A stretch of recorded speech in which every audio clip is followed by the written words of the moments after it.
Hello dear friends, ഇതൊരു variety puttu റെസിപ്പിയാണ്. കറിയോ പഴമോ ഒന്നും വേണ്ട, വെറുതെ കഴിക്കാൻ വളരെ ടേസ്റ്റിയാണ്. ഈസിയായി ഉണ്ടാക്കിയെടുക്കാം. പല പുട്ട് റെസിപ്പീസും നിങ്ങൾ കണ്ടിട്ടുണ്ടാവും, പക്ഷേ ഇത് വളരെ ഡിഫറെൻ്റാണ്. എല്ലാവരും ട്രൈ ചെയ്ത് നോക്കണം. ഇഷ്ടമായെങ്കിൽ ലൈക്ക് അതുപോലെ തന്നെ ഷെയർ ചെയ്ത് കൊടുക്കാനും മറക്കരുത്. എന്നാൽ നമുക്ക് തുടങ്ങിയാലോ? ഇതിന് വേണ്ടിയിട്ട് ഞാൻ ഇവിടെ വറുത്ത പുട്ടുപൊടി, നിങ്ങൾക്ക് പുട്ടുപൊടി വീട്ടിലുണ്ടാക്കിയെടുക്കാം. അതുപോലെ തന്നെ ഇത് പാക്കറ്റ് പൊടിയാണ്. ഏകദേശം 250 ഗ്രാം പൊടിയാണ് ഞാനിവിടെ എടുത്തിരിക്കുന്നത്. ഇതിലേക്ക് ഒരു 3/4 ടീസ്പൂൺ ഉപ്പ് ചേർത്ത് കൊടുക്കാം. ഉപ്പ് ചേർത്ത് കൊടുത്ത് ഒന്ന് മിക്സ് ചെയ്തതിന് ശേഷം നമുക്ക് കുറച്ച് വെള്ളം ചേർത്ത് കൊടുത്ത് പുട്ടുപൊടി സോഫ്റ്റായിട്ട് കുഴച്ചെടുക്കാം.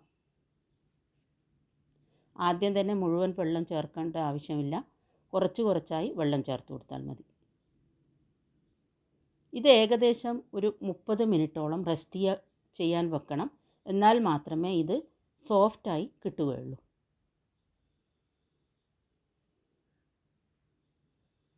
നല്ലവണ്ണം മിക്സ് ചെയ്ത് കൊടുത്ത് ഇവിടെ എനിക്ക് ഏകദേശം ഒരു 3/4 ഗ്ലാസ് വെള്ളം ഇത് കുഴച്ചെടുക്കാൻ വേണ്ടി വന്നു. ഇനി നമുക്കിത് ഒരു കുറഞ്ഞത് 20 മിനിറ്റ് നമുക്ക് റെസ്റ്റ് ചെയ്യാൻ വെക്കാം. ഈ സമയത്ത് ഇതിലേക്ക് ചേർക്കേണ്ട കുറച്ച് സാധനങ്ങൾ നമുക്ക് വഴറ്റിയെടുക്കാം. ഇതിന് വേണ്ടിയിട്ട് ഞാൻ 2 സവാള ഉള്ളി ചെറുതായി അരിഞ്ഞെടുത്തിട്ടുണ്ട്. ഒരു പാനിലേക്ക് 2 ടീസ്പൂൺ വെളിച്ചെണ്ണ ഒഴിച്ചു കൊടുത്തു. അതിലേക്ക് അരിഞ്ഞെടുത്ത ഉള്ളിയിട്ട് ഒന്ന് നമുക്ക് സോഫ്റ്റായി വഴറ്റിയെടുക്കാം. ഇതിലേക്ക് കുറച്ച് ഉപ്പ് ചേർത്ത് കൊടുക്കാം, എന്നാൽ നമുക്ക് പെട്ടെന്ന് സോഫ്റ്റായി കിട്ടും.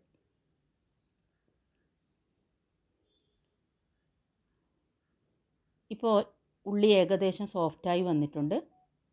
ഇതിലേക്ക് ഒരു 5 വെളുത്തുള്ളി ചതച്ചെടുത്തതാണ്, അതും കൂടി ഇതിലേക്ക് ചേർത്ത് കൊടുക്കാം. അതുപോലെ തന്നെ 2 തണ്ട് കറിവേപ്പില കൂടി ചെറുതായി അരിഞ്ഞെടുത്തിട്ടുണ്ട്. രണ്ടും കൂടി ചേർത്ത് ഒന്നുകൂടി വഴറ്റിയെടുക്കാം. ഇതിലേക്ക് 1 ടീസ്പൂൺ ഉണക്കമുളക് ചതച്ചെടുത്തതാണ്, ചില്ലി ഫ്ലേക്സ് ആണ് ചേർത്ത് കൊടുത്തിരിക്കുന്നത്. അതും കൂടി ഒന്ന് ചേർത്ത് കൊടുക്കാം. അതുപോലെ ഒരു 1/4 കപ്പ് നാളികേരം ചിരകിയെടുത്തത് ഇതിലേക്ക് ചേർത്ത് കൊടുത്ത് എല്ലാം കൂടി ഒന്ന് ഒരു 3-4 മിനിറ്റ് നമുക്ക് ഒന്ന് വഴറ്റിയെടുക്കാം. അതിനുശേഷം ഇത് തണുക്കാനായി അനുവദിക്കണം. അതൊന്ന് തണുത്ത് കഴിഞ്ഞിട്ടുണ്ട്. ഇനി നമുക്ക് പുട്ടുപൊടി തുറന്നു നോക്കാം.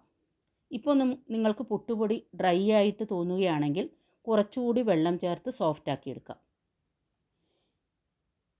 ഇതിലേക്ക് നമ്മൾ തയ്യാറാക്കി വെച്ചിരിക്കുന്ന മസാല, ആ കൂട്ട് നമുക്ക് ഇതിലേക്ക് ചേർത്ത് കൊടുക്കാം. എന്നിട്ട് വീണ്ടും നമുക്ക് നന്നായിട്ട് കുഴച്ചെടുക്കാം.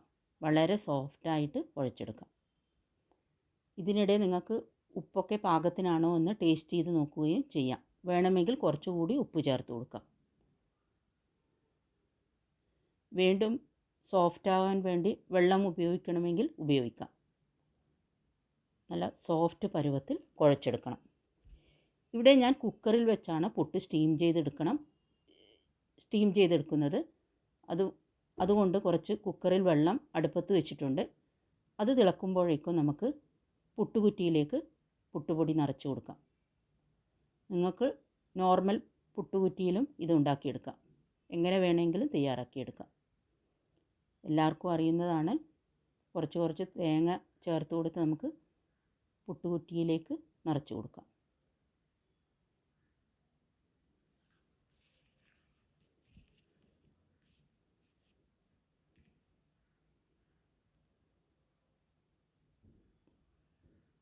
ഇത് ഏകദേശം 10 മിനിറ്റോളം നമുക്ക് ഒന്ന് സ്റ്റീം ചെയ്യാൻ വേണ്ടി വെക്കാം.